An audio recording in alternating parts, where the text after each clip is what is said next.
नमस्कार।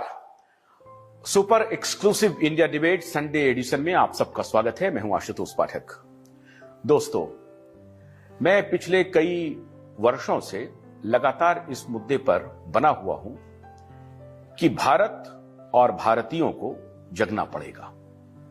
भारतीय कोशिश कर रहे हैं जगने की, लेकिन जग नहीं पा रहे। हम कोशिश कर रहे हैं भारतीय को जगाने की, फिर भी थोड़ी बहुत तो कामयाबी मिल रही है, लेकिन जितनी मिलनी चाहिए उतनी नहीं मिल पा रही है।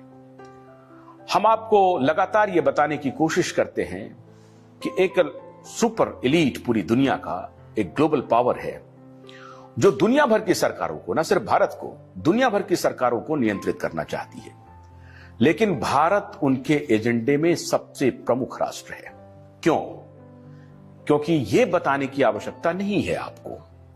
पूरा इंग्लैंड, पूरा यूरोप, पूरा अमेरिका, इन सबको अगर आप जोड़ दें आबादी के हिसाब से, तो भी भारत की आधी आबादी से कम है।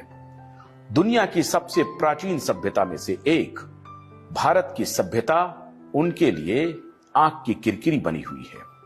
उनको लगता है कि अगर भारत मजबूत होगा, उनकी सभ्यता मजबूत होगी, उनके उसूल मजबूत होंगे, तो उनके लिए दिक्कत है, उन ग्लोबलिस्ट पावर के लिए दिक्कत है। आज इसी मुद्दे पर बात करेंगे जाने माने सिक्योरिटी एक्सपर्ट और अंतर्राष्ट्रीय मुद्दों की बहुत गंभीर जानकारी रखने वाले जितेंद्र कुमार से। हमारे टेलीविजन नेटवर्क पे आप अक्सर जितेंद्र जी को देखते होंगे। आज हमारे साथ जुड़ रहे हैं इंडिया डिबेट में एक्सक्लूसिव। बहुत बहुत स्वागत है जितेंद्र जी आपका। जितेंद्र जी, धन्यवाद जितेंद्र जी।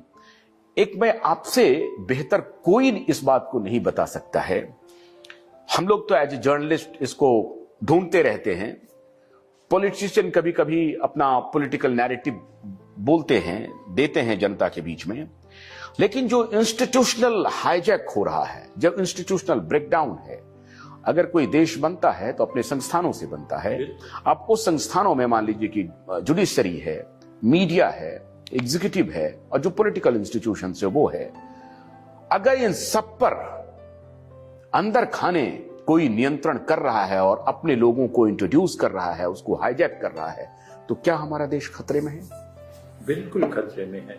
जैसे कई दफे मैं कह चुका हूं, जब मैं पढ़ाता भी था तब भी कहता था कि युद्ध होता है कन्वेंशनल वॉर, तो आपको पता रहता है कि सामने में दुश्मन कौन है। लेकिन जैसे चाइना की हम साइकोलॉजी कहते हैं कि बिना लड़ाई किए हुए ही जीत जाया जाए, तो वैसी स्थिति बनती है। और जो आपने दो बातें कही कि कोई ऐसी अंतर्राष्ट्रीय ताकत है, देखिए एक ताकत नहीं है, ये ह्यूमन नेचर है, ये फितरत है कि जो लोग भी पावरफुल हो गए वो किसी न किसी तरीके से दूसरों को कमजोर करके रखे रहना चाहते हैं। और भारत का सवाल जो आपने कहा प्राचीनतम सभ्यता है, इससे नहीं कि मैं भारतीय हूं, इसमें मैंने बड़ा गहन शोध किया है कि चीन तो कहीं हमारे आसपास नहीं था जब हम सभ्यता की पराकाष्ठा पे पहुंच चुके थे। सभ्यता का मतलब होता है कि कैसे एक ह्यूमनिस्ट रूप के रूप में, ह्यूमनिस्ट सिविलाइजेशन के रूप में हम अनपैरेलल्ड है। न तो इजिप्ट हमारे पास था, न चीन हमारे पास था, न यूरोप हमारे पास था। तो दुनिया के लोगों को डर इसलिए लगता है कि भारत जितनी गरीबी में, जितने दिक्कत में, जिसने डेमोक्रेसी को सस्टेन किया, ओपननेस को सस्टेन करने की कोशिश की, मीडिया, फ्री मीडिया रखने की कोशिश की, तो अगर भारत जाग जाता है तो भारत ही नहीं, भारत के साथ पूरा साउथ ईस्ट एशिया जागेगा, या एशिया जागेगा, अफ्रीका जागेगा। साउथ अमेरिका में भी भारत के गुडविल है, वेस्ट एशिया में भी मुसलमान होने के बावजूद गुडविल है।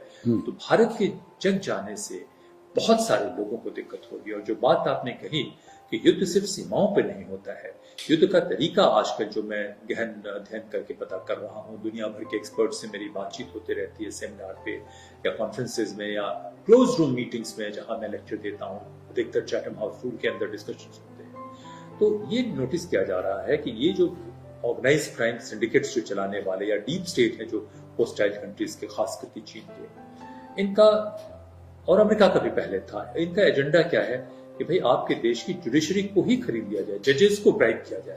हर केस में वो ब्राइब नहीं करते हैं, लेकिन वो चाहते हैं कि ऐसा समतल जमीन बना हुआ हो जिसमें भ्रष्टाचार का कल्चर बना हुआ हो, ताकि जुडिशरी को हम पैरालाइज कर सकें कि वो सही डिसीजन नहीं ले सके।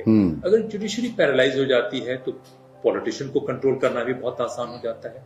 दूसरा, जैसे अफ्रीका में आर्मी के जनरल्स को खरीद लेना है, यहाँ पे पुलिस और सिक्योरिटी एजेंसीज में अपने लोगों को प्लांट करना चाहते हैं। जो ऑर्गेनाइज क्राइम, जैसे डी कंपनी का मैंने तो लिखा है, मेरा पेपर पढ़ाया जाता है, यहाँ तक कि मुझे पता चला है कि मोसाद में भी वो पेपर पढ़ाया जाता है जो सबवर्शन के बारे में मैंने लिखा था, तो पब्लिक डोमेन में है। तो उसमें यही कहा था कि कैसे जो ये छोटे छोटे स्ट्रीट गैंग्स है वो भी अपग्रेड हो गए हैं, वो दूसरे देशों के स्ट्रेटेजिक एसेट बन चुके हैं, और उनको भी पता है आज की तारीख में कि कैसे सिक्योरिटी एजेंसीज को कंट्रोल करना है, कैसे जुडिशरी को इन्फिल्ट्रेट करना है। तो ये जो मौका है बहुत ही खतरनाक है आशुतोष जी। युद्ध तो नहीं हो रहा है, ये दीमक की तरह हमारे इंस्टीट्यूशन को ही नहीं चाट रहे हैं, हमारी कैपेसिटी और हमारे विल पावर को भी खत्म कर रहे हैं। इस पे बहुत ध्यान देने की। भोलानाथ का ब्रश कटर एक बैटरी से चलने वाली मशीन है जिसका चार्जिंग समय 3.5 घंटे है। इसे हम 6 से 8 घंटे बिना रुके चला सकते हैं। एक बार चार्ज करने पर ये 16,000 स्क्वायर फीट गेहूं, चावल, बजरा, जोबर के खेत काट सकता है, जबकि इसी कार्य को पेट्रोल ब्रश कटर 1,000 रुपए पेट्रोल का खर्चा करता है।